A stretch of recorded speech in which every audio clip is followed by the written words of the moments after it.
अस्सलाम वालेकुम रहमतुल्लाहि वबरकातुहू। राम राम, जय भीम। नशे से आज़ादी इस प्रोग्राम की सदारत फरमा रहे मेरे अजीज़, जिनकी पाक मोहब्बत से मेरी ज़िंदगी में नूर आया, मुफ्ती आरिफ साहब।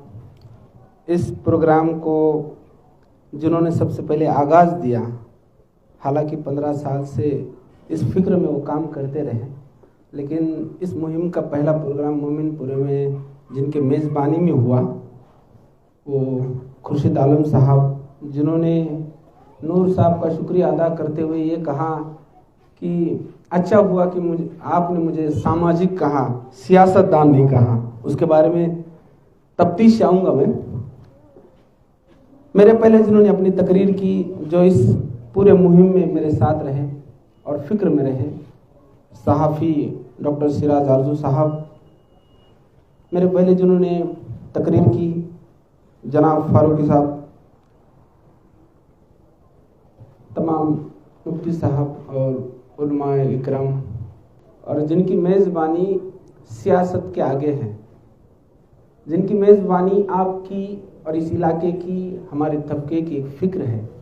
वो यहाँ के ज़िम्मेदार, यहाँ के लीडर, यहाँ के नगर सेवक इलियास भाई साहब जा रहे हैं। तो उन्होंने कहा कि नूर साहब हैं, तो मुझे लगा कि बस अब नूर ही चढ़ेगा। मेरे दोस्तों, मेरे पास वक्त कम है। मुख्तसर वक्त में जितनी बात कहने की कोशिश करूंगा, बुरे दिल से कहूंगा और तुमसे उम्मीदें लेकर के आया हूं। काशिश साहब, मुझे इस बात की फिक्र है, आपका नाम लेना मैं भूल गया, आपके बारे में बहुत कहा गया मुझे।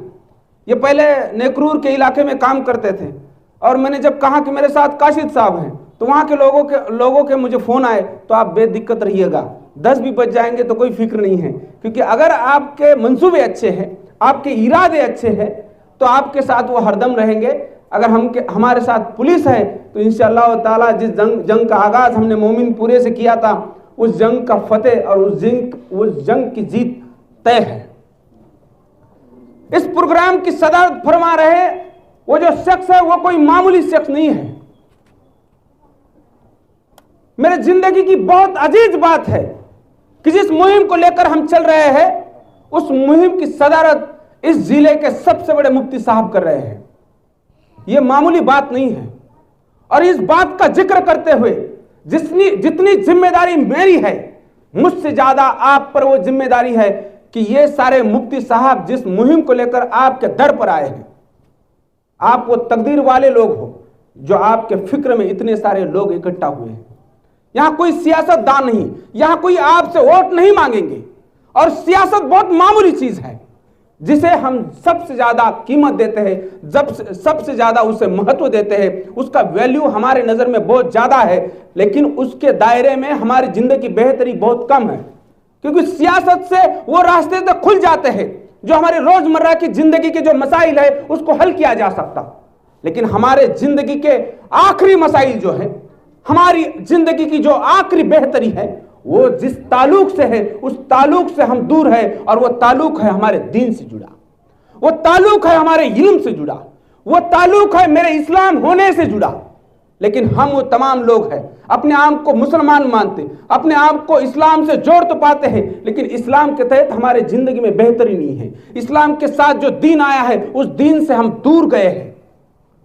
हम जिस बारे में जिक्र करते हैं, जिस मसले के ऊपर यहां पर बयान होने वाला है, जिस मसले के ऊपर मेरी तकरीर जारी है, वो मसला है नशा। क्यों होता है, क्यों होता है नशा? इसके जड़ में हमको जाना पड़ेगा। किसी जड़ को हमें अगर उखाड़ के फेंकना है तो उसके जड़ में जाकर के हमें सोचना होगा कि यह बात शुरू होती कहां से। क्यों नशे के गिरफ्त में मेरा नौजवान आता है, मेरा बेटा आता है, मेरा शौहर आता है, मेरा बाप आता है, मेरा भाई आता है? क्यों मेरे जिंदगी में कुछ बातें नहीं होती, तब नशा मेरे जिंदगी में आ जाता है। हम वो तमाम लोग हैं वो पाके रमजान में 30 रोजेदारी करते हैं। क्यों? क्योंकि उन 30 दिनों के अंदर जो शैतान होता है वो गिरफ्त होता है, ऐसा माना जाता है। क्योंकि उस 30 दिनों के अंदर, उन 30 रोजों के साथ जो आप इबादत करोगे, उसका बदला आपको सबसे ज्यादा मिलेगा, क्योंकि उन 30 दिनों के भीतर अल्लाह ताला शैतान को गिरफ्त करते हैं। आपके सामने खड़ा हुआ बंदा जो है उसका नाम भागवत तावर है। मेरा ताल्लुक हिंदू समाज से, मैं गैर हूं आपके जबान में, लेकिन मैं 30 रोजेदार हूं, आज से नहीं बचपन से। कोई तालियों की गुंजाइश नहीं है मुझे। यह मत सोचिएगा कि मैंने मुसलमानों से तालियां बटोरने के लिए मैंने अपने रोजे का जिक्र किया।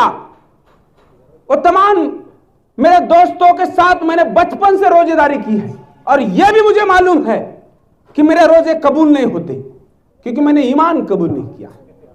लेकिन एक दूसरी बात बोलूं मैं, अगर से मैं रोजा पकड़ता हूं और कोई सलीम कलीम से कहता है कि अरे वो हिंदू होने के बावजूद रोजे को मुकम्मल कर रहा है और तू तो मुसलमान है, उसके बाद में अगर रोजा ना पकड़ने वाला कलीम दूसरे दिन अगर रोजा पकड़ता है तो अल्लाह ताला ने मुझे जरिया बना, इस बात को कोई भूल नहीं सकता और ना ही कोई ना कर सकता।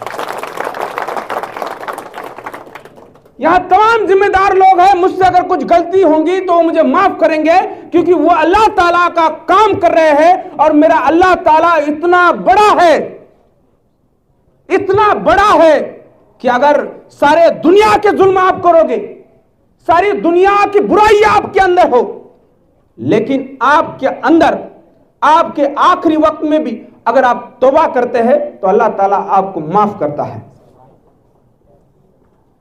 मैं ये कहना चाह रहा था कि आपको यह समझ में आना चाहिए कि अगर आप नशे के गिरफ्त में हुए हो तो यह बात मत भूलिएगा कि इससे निकलना भी बहुत आसान है।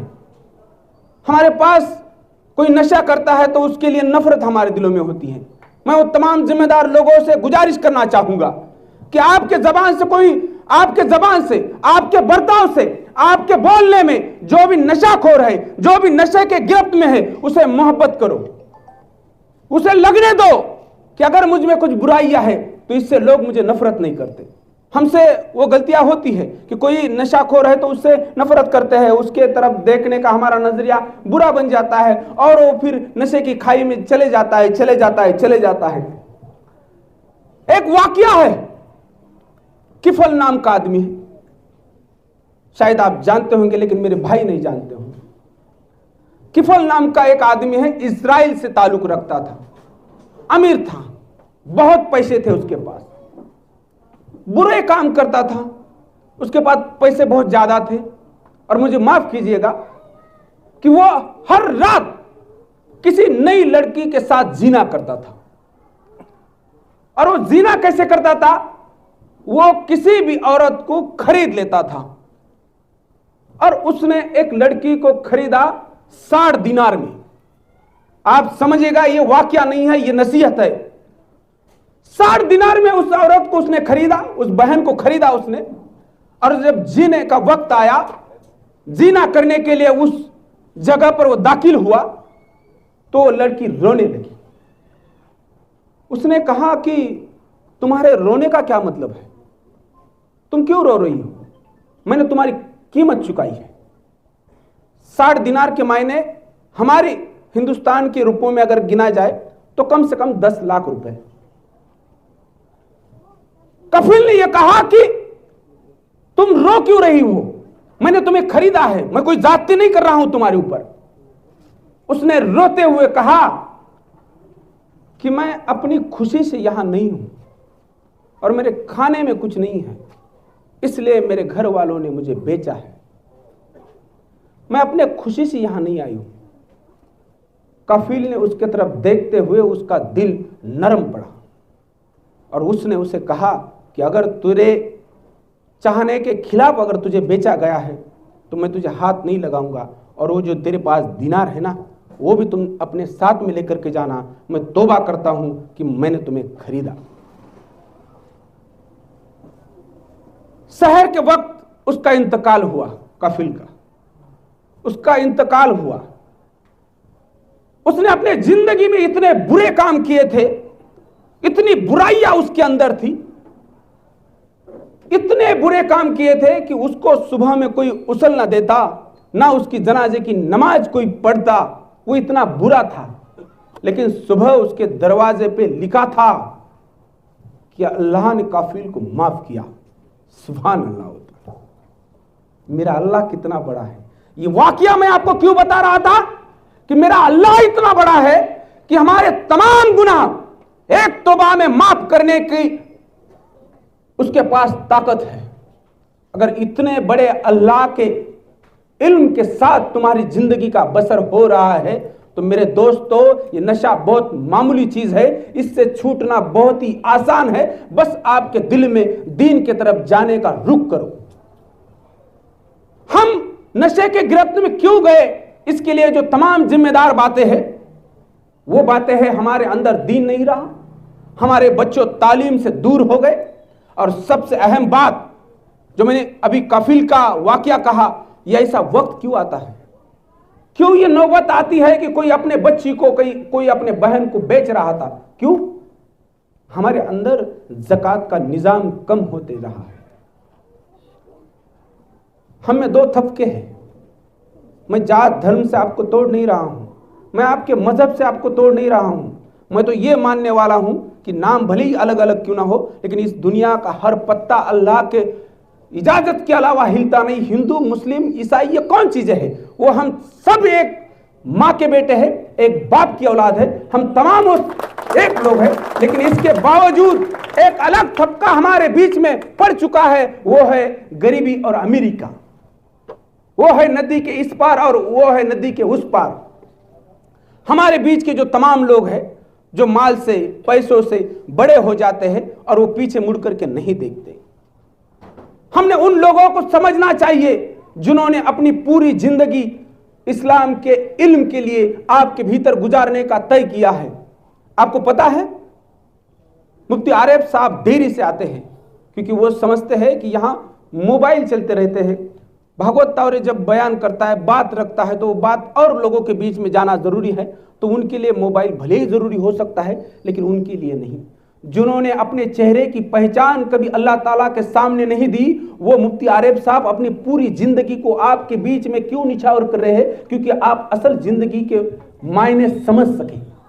क्योंकि हमारी जिंदगी में असल जिंदगी के मायने नहीं समझे हमने, इसलिए जायदाद, कारोबार, माल, इसके फिक्र में और इसकी होड़ में अपनी अपनी पूरी जिंदगी बिताई है। अगर से हमको अपने जिंदगी का इल्म समझ में आया, अगर हमारे जिंदगी का वजूद और वजह समझ में आ गई, तो हमारी ये नौबत नहीं हमारे ऊपर आएगी कि घंटों आपके बीच आकर हम तकरीर करें। ये इलियास साहब यहाँ के नगर सेवक साहब हैं।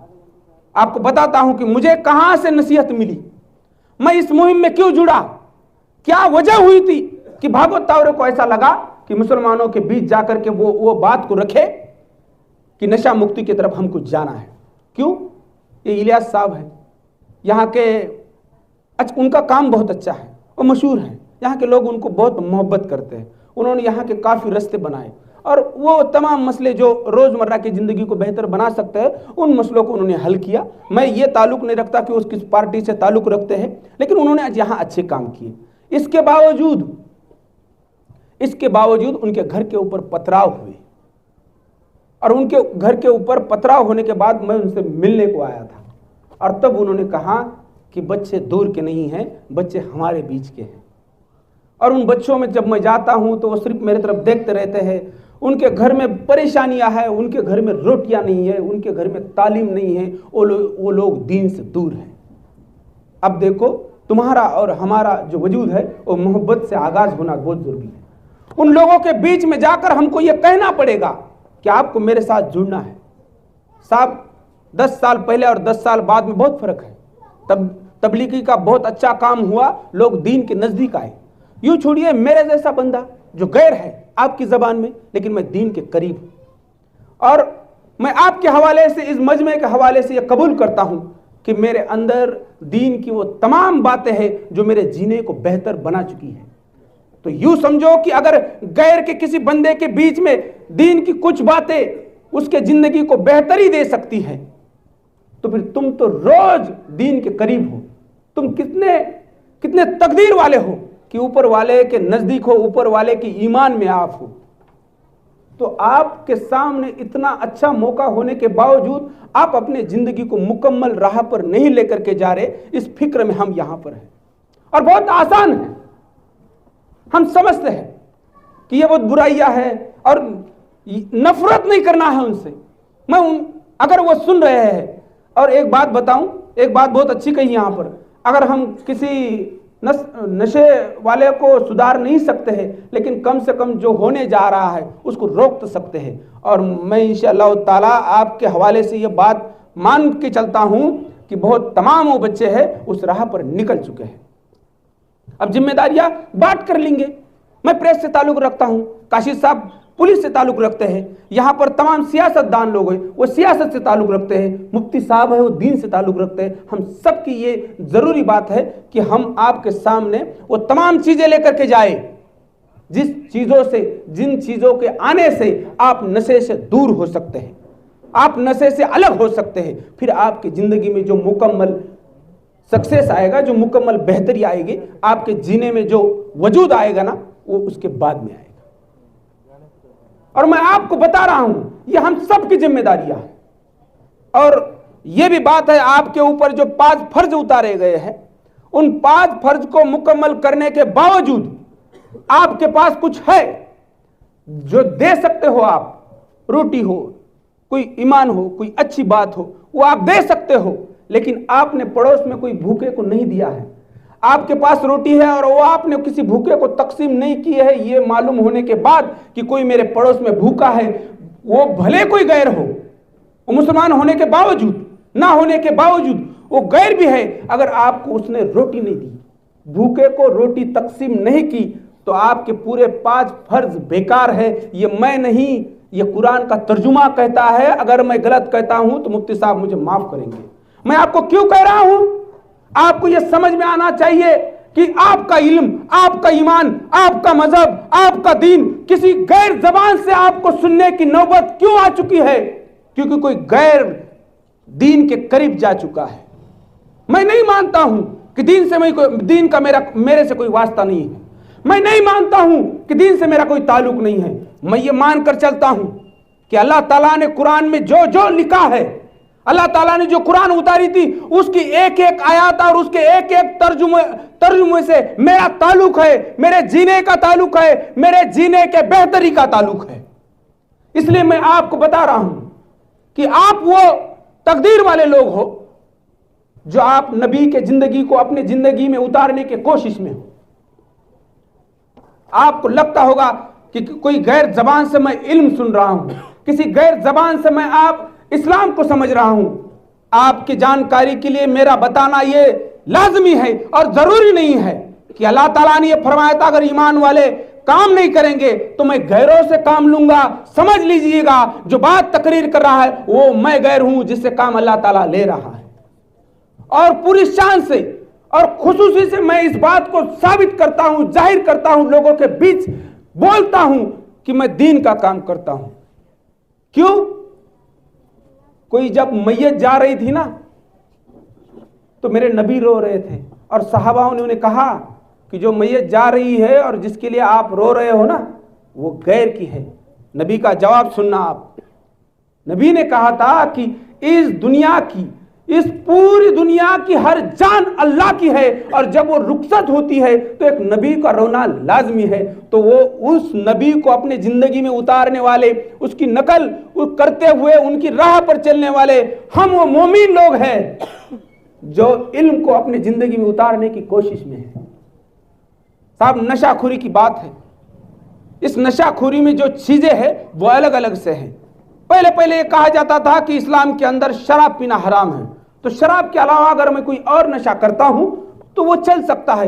किसी बेवकूफ ने यह कहा था और मोमिनपुरे के तकरीर में और बयान में साहब ने इस बात को भी आपके सामने रखा कि सिर्फ शराब पीना हराम नहीं है, शराब के अलावा जो जो चीजें आप नशे के लिए करेंगे वो भी हराम है। और सिर्फ नशा करना हराम नहीं है, नशे की चीजें बेचना तक हराम है। तो हमने अपने आप के गिरबान में झांक कर ये देखना कि किसी भी इस गुनाह में, मेरी कोई भी किसी भी इस साजिश में मेरा अगर थोड़ा भी दखल है, मेरी अगर थोड़ा भी कोई रोल है उसके अंदर, तो तौबा कीजिएगा। अल्लाह बहुत बड़ा है, वो आपको माफ करेगा। और यूं समझिएगा कि आपके जिंदगी का मुकम्मल राह और आपको जो असल जिंदगी है उसके अंदर जाते हुए आपके साथ आपका कुछ आएगा।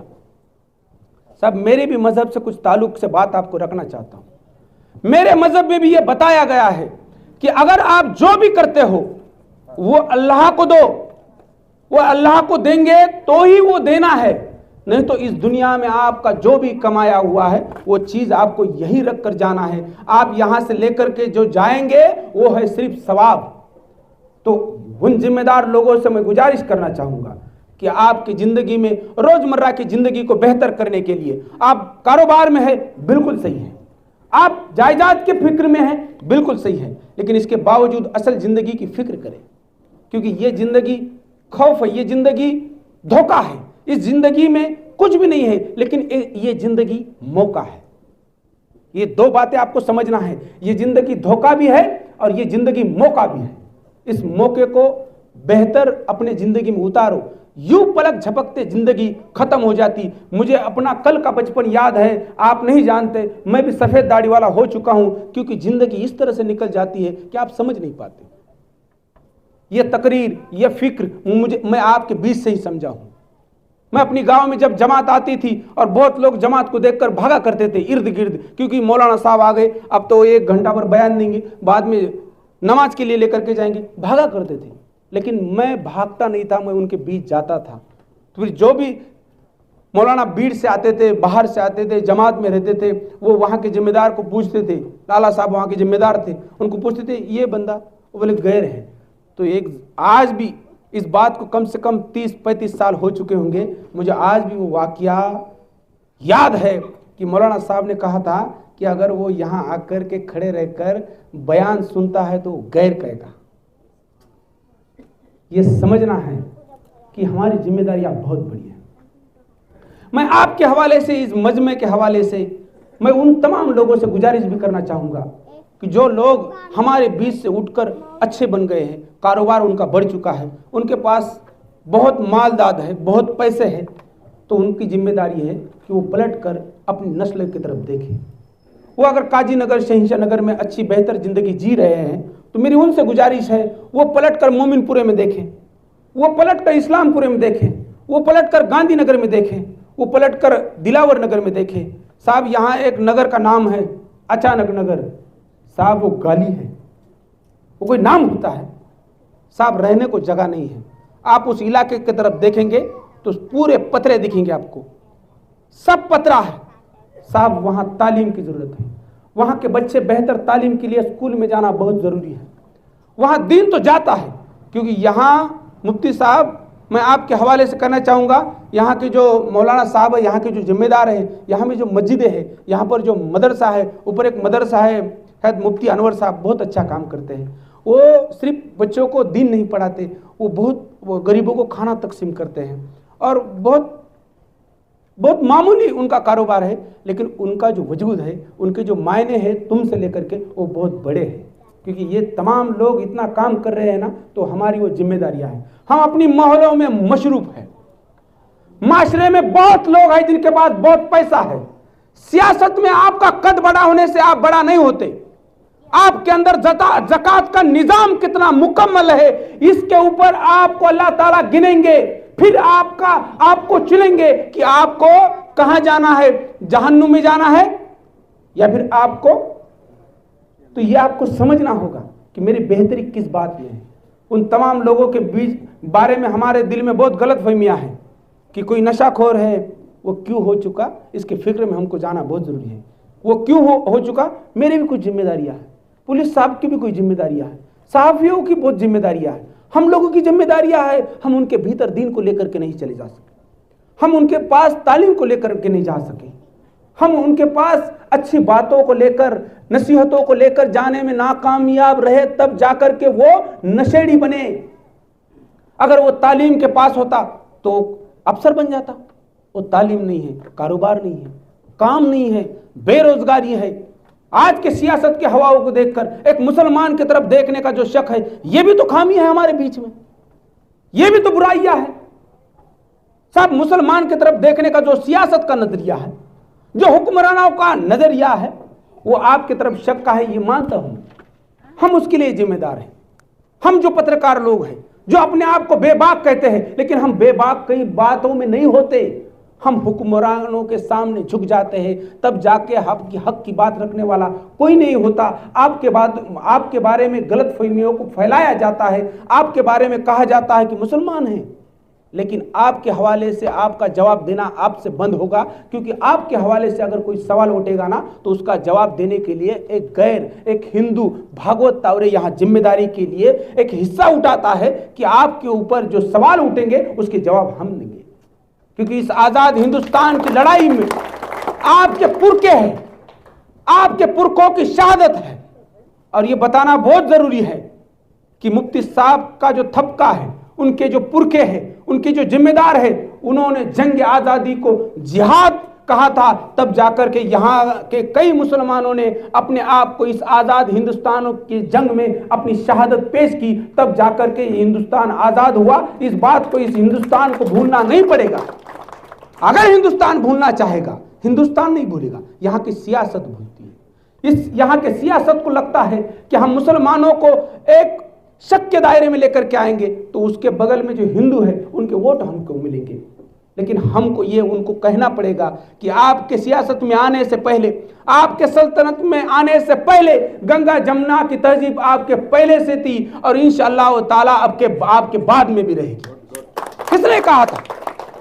अगर किसी को लगता होगा कि हम 5 साल के लिए हुक्मरान बन चुके हैं, हुकूमत में हैं, तो नहीं साहब, आपके कभी ना कभी ये 5 साल खत्म होंगे। आप हमारे तरफ देखते हुए वो तमाम बातों के लिए फिक्र जताते हैं और मुसलमानों के बारे में एक शक को पैदा करते हैं।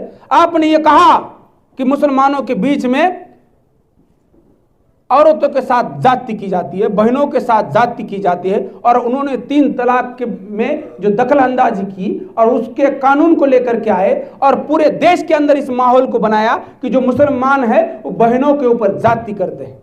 यहाँ बहनें नहीं है, लेकिन मेरा आवाज उनके तरफ, उनके कानों की तरफ जरूर जाता होगा। मैं उनके हवाले से ये कहता हूं कि ये दुनिया का एक अकेला और लौता मजहब है जो मर्द के नाम से नहीं, एक बेटी के नाम से चलता है। बेटी फातिमा के नाम से ये नस्ल चलती है और बेटी के नाम से चलने वाला सिर्फ एक मजहब है और उसको इस्लाम कहा जाता है। ये मैं आपके हवाले से सियासतदानों को कहना चाहूंगा, मैं आपके हवाले से हुक्मरानों को कहना चाहूंगा कि आप इस बात को समझे कि दुनिया के अंदर एक लौता मजहब है जिसके अंदर अगर बेटी का निकाह पढ़ा जा रहा है और उस निकाह के पहले उसे कहा जाता है कि फला फला शौहर है और उनके साथ आपका निकाह पढ़ा जा रहा है, क्या आपको ये निकाह कबूल है? अगर वो बेटी, अगर वो मेरी बहन ये कहती है कि ये निकाह मुझे ना कबूल है, तो इस दुनिया की कोई ताकत नहीं है कि उसका निकाह पढ़ सकती है। साहब, क्या मजहब है जिसमें बेटी के कबूल और ना कबूली को इतना हक दिया जाता है? साहब, हम उस अल्लाह ताला के बेटे हैं।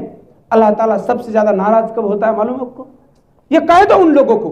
मैं आपके हवाले से सियासतदान और उस हुक्मरानों को कहना चाहूंगा कि इस्लाम को मानने वाले और जिनके वो बेटे हैं, वो अल्लाह ताला सबसे ज्यादा नाराज तब होता है जब कोई शादी टूटती है। साहब, उस नशे करने वाले मेरे भाइयों को कहो जिन्होंने नशे में अपनी बीवी से अपना रिश्ता तोड़ा, अपनी बीवी से मुंह मोड़ा, अल्लाह ताला सबसे ज्यादा नाराज होंगे और उसका आजाब जब तुम्हारे असल जिंदगी में उतरेगा ना तो आप सह नहीं पाओगे। और एक बात समझना, इस बात को, अगर मेरी तकरीर से कोई इल्म की बात, मेरी तकरीर से कोई दीन की बात आपके भीतर आ चुकी है, आपके समझ में आ चुकी है और इसके बावजूद आप में तब्दीली नहीं आ गई, तो आप समझना जिसके पास इल्म है, जिसके पास दीन है, जिसके पास समझदारी है, उसके बावजूद अगर वो दीन के साथ नहीं चलता है तो जहन्नुम की आग तुमसे जलाई जाएगी। अब आज के बाद में आपको समझ में अगर आया है तो मेरा दीन क्या मायने रखता है मेरी जिंदगी के अंदर, इस्लाम का बंदा होने के जानिब से, नाम से, वजूद से, फिक्र से जो आपके ऊपर 5 फर्ज उतारे गए हैं, उन फर्जों को मुकम्मल करते हुए तुम्हारे इर्द गिर्द, तुम्हारे अड़ोस पड़ोस, तुम्हारे शहर में और तुम्हारे नजदीक में, तुम्हारे पहचान में तुम्हारे बोलने में जो भी आता है और उसके पास कुछ भी बुरी बात है तो उसको दूर करना तुम्हारा फर्ज है। कम से कम उस दूर करने की कोशिश में आपको रहना पड़ेगा, क्योंकि आपके पास वो इल्म और वो दीन आ चुका है कि जो आपके फर्ज को आपको बता चुका है। ये मेरी जिम्मेदारियां नहीं है। मेरी जबान से तमाम गलतियां हो सकती हैं। साहब मैं कल मराठी में बोलता हूं, उसके पहले मराठी में लिखता हूं, कल जाकर के फिर मुझे मराठी में बोलना है। लेकिन मेरी उर्दू, मेरे कुरान के ताल्लुक से जो भी तर्जुमे है वो मेरे जबान से फिसल सकते हैं, मुझसे कुछ गलतियां हो सकती है। लेकिन जिस मजहब का अल्लाह सबको माफ़ करने की इतनी ताकत रखता है, अगर मेरी जबान फिसलती है तो उन मुफ्ती के हवाले से मैं अल्लाह ताला से गुजारिश करता हूं कि अगर मुझसे भी कुछ गलतियां हैं तो मैं तौबा करता हूं, वो मुझे बड़े दिल से माफ़ करेगा। लेकिन समझना मेरी फिक्र को, समझना मेरी तकरीर को, और समझना इस आज के हवाले से सियासत के माहौल को। और आप खुर्शीद आलम साहब, आप तो 15 सालों से काम कर रहे हैं इस मुहिम के अंदर। साहब मैं चश्मदीद हूं, तमाम लोगों को आपने इससे बाहर निकाला, और तमाम लोग हैं जो तालीम में आ चुके, दीन में आ चुके और अच्छी बेहतरी जिंदगी आज वो जी रहे हैं। और देखिए मेरे दोस्तों, एक बार वक्त अपने हाथों से चला जाता है तो फिर वापस मुड़ने से क्या फायदा।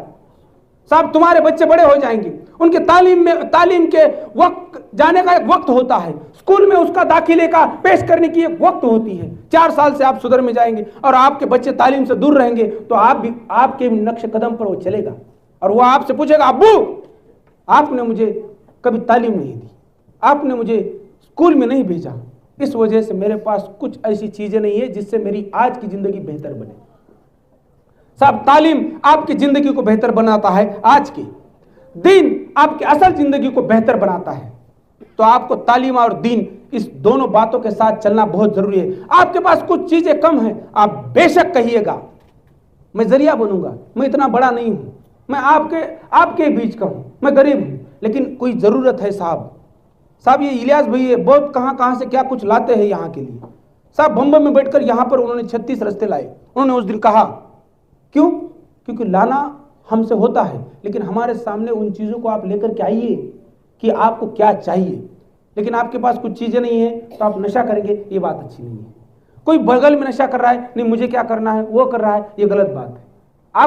आपके समझ में है, आपके जानकारी में है, कोई बंदा है, साहब मुझे बुलाइएगा, मैं उसके सामने आकर उसके हाथों को चूमूंगा और कहूंगा कि मुझे इसका बदला दे, और कहूंगा कि जो मेरे घर में, तेरे घर में जो मेरी बहन है, जिसका तू शौहर बना है, उसके पास जा, उसके पास आटा नहीं है, उसके पास किरान की कोई चीज नहीं है, शक्कर नहीं है, आप जाकर के वहां पूछो उसे कि तुझे क्या चाहिए। वो कहेगी मुझे शक्कर चाहिए, मुझे दाल चाहिए, मुझे आटा चाहिए। तुम कहोगे कि मेरे पास पैसा नहीं है। आप कहिएगा, भागवत भाई मैं ये सब छोड़ना चाहता हूं, लेकिन मेरे पास काम नहीं है, कोई कारोबार नहीं है। आपको मैं कारोबार देने की इनके हवाले से मैं गुजारिश करता हूं कि मैं जरिया बनूंगा, कहीं ना कहीं आपको काम जरूर दे करके दूंगा, लेकिन आप बेहतरी जिंदगी के राह पर चलने की कोशिश करेंगे तब। क्या जरूरत है मेरी? साहब नालुंडी नाम का एक थपका है मेरा, देहात से ताल्लुक रखता हूं मैं। साहब देहात में बहुत अच्छी बातें हैं। देहात में आज भी अगर कोई कहेगा ना कि हिंदू मुस्लिम जरा बंटवारा, अरे छोड़ दीजिए बोलेगा, क्योंकि वहां आज भी ये माहौल नहीं है। गंगा जमुना की तहजीब आप पढ़े हुए लिखे लोगों से ज्यादा तहजीब तो मेरे गांव में है, देहात में है। जो प्यार मोहब्बत की गंगा जमुना जितनी वहां बहती है ना, तो यहां तो बिंदुसरा के बीच में इस साइड में और उस साइड में भी नहीं बहती। ये बात समझिए आप कि हमको सिर्फ अपने जिंदगी में जीते हुए, आपके सामने बहुत मसाइल है, आपके सामने बहुत सवाल है, और उन सवालों का हल ढूंढते हुए आपकी जिम्मेदारियां बढ़ चुकी हैं। और मैं तब से जो कह रहा हूं कि सिर्फ आपके ताल्लुक से नहीं, आपके अड़ोस पड़ोस के ताल्लुक से। इलियास भाई का क्या काम था? ये इतना बड़ा काम, इतना बड़ा मजमा यहाँ बुलाए, लोगों की फिक्र में यहाँ ये सामने बैठे। साहब ये सियासती मजमा नहीं है। इस सियासत में आपसे वोट नहीं मांगे जाएंगे। वोट बहुत मामूली चीज है, बहुत ही मामूली चीज है, बहुत मामूली चीज है। मैं आपसे जो मांग रहा हूं ना, वो बहुत कीमती चीज है।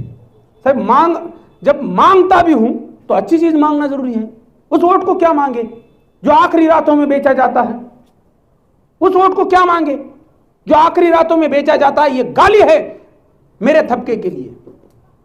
अब सियासत के ताल्लुक से आपके कई सवाल हैं। सियासतदान हम पर, जो हुक्मरान हम पर जाती करते हैं, मेरे मजहब के ताल्लुक से मेरे तरफ शक की नजर से देखते हैं। साहब वो सियासतदान हमारी ओटो से उस कुर्सी पर बैठा है, इस बात को हम भूल जाते हैं।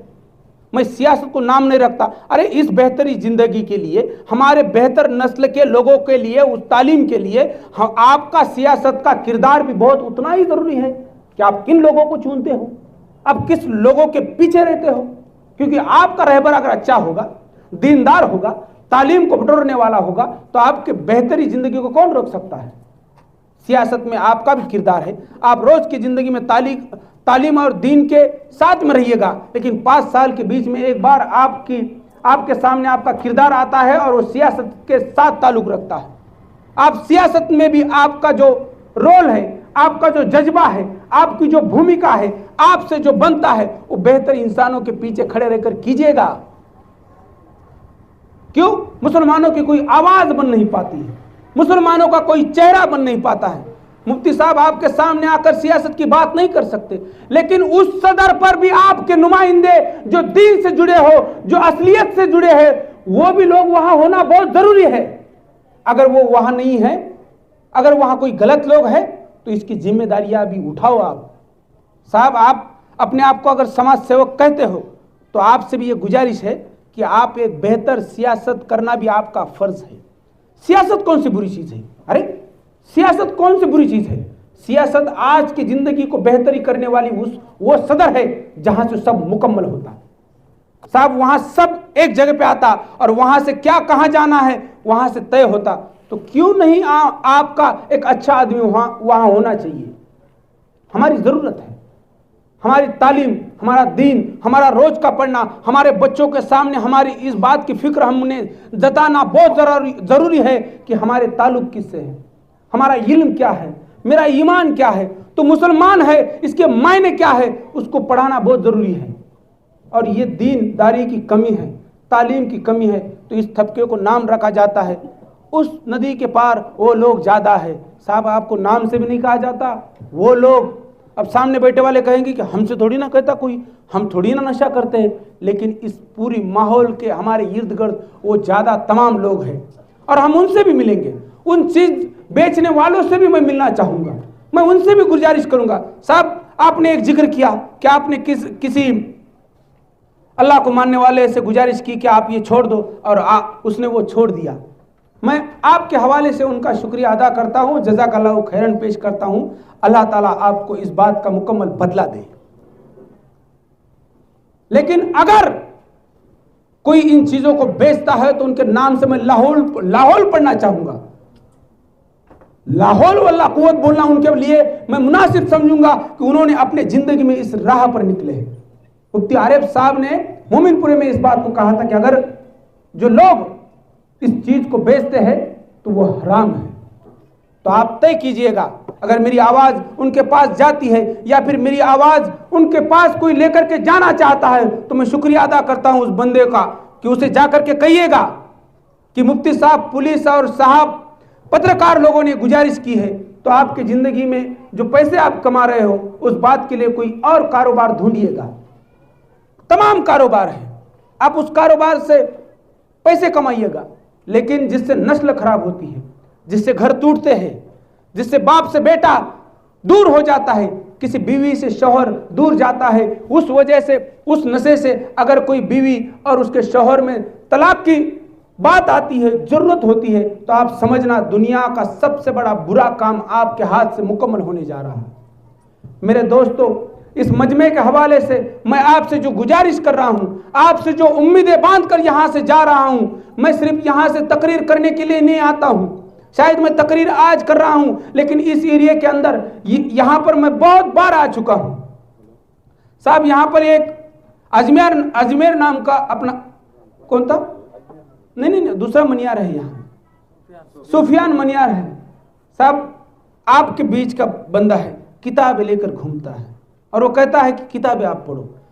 हम अपने वजूद को जो भूलते हैं ना, हम अपनी नस्ल को, हम जिस पौधे के हैं, जिस जड़ से हम निकल के आ गए हैं, जब हम अपने अतीत को भूलते हैं, हम कहाँ से निकले थे, जब हम भूल जाते हैं तब जाकर के हम भटकते हैं।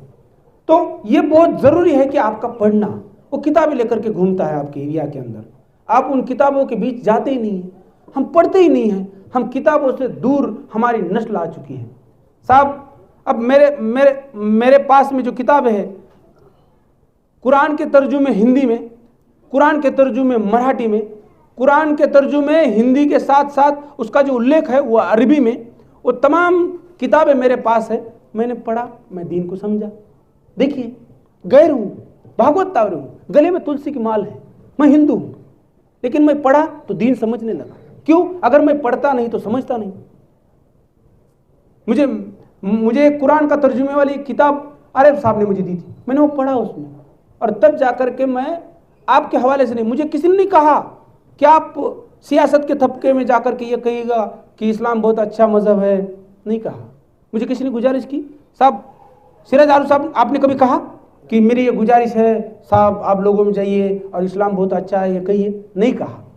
मैंने अपने आप को तैयार किया और मैंने रुख किया। मेरे तबके के वो तमाम लोग हैं जिनकी गलतफहमियां इस मजहब के ताल्लुक से थी, मुसलमानों के ताल्लुक से उनके दिल में कई खौफ थे, शक था, वो लोग ना बुरे होते, लेकिन मेरे वजह से, मेरे ताल्लुक से, मेरे तकरीर के सुनने से उनके दिल में इतनी तो मंशा जागृत हुई, इतना तो उनका दिल तय हो चुका कि कम से कम ये सुना जाए।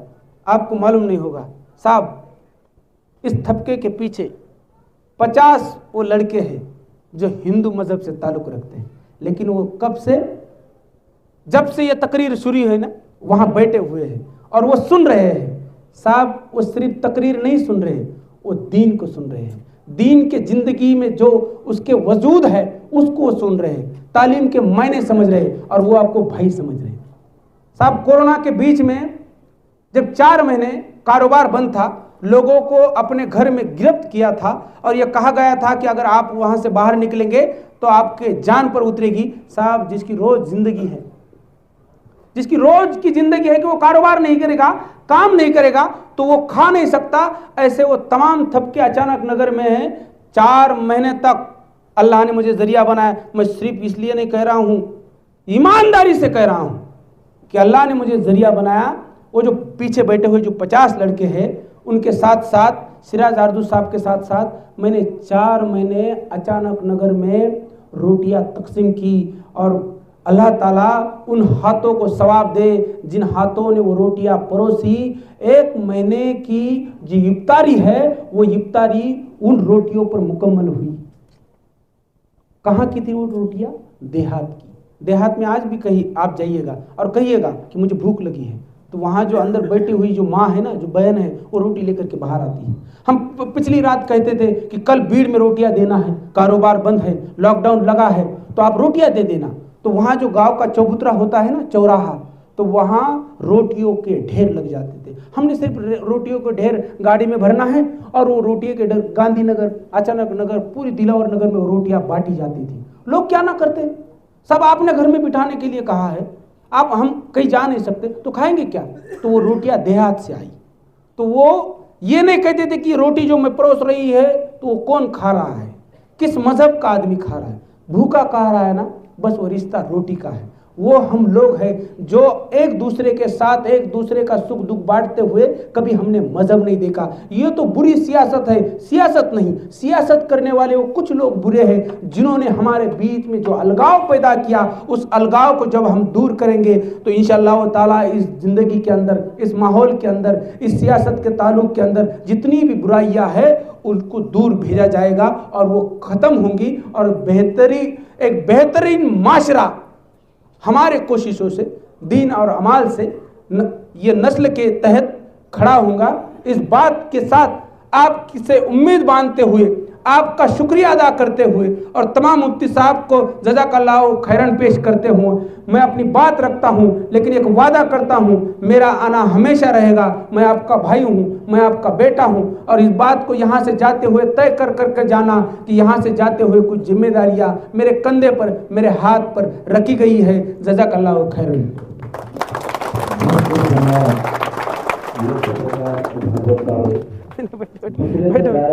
सुखाचे झाड लावले की आनंदाची फुले ही आपल्या अंगणात पडतात, याचं मूर्तिमंत उदाहरण म्हणजे आमचे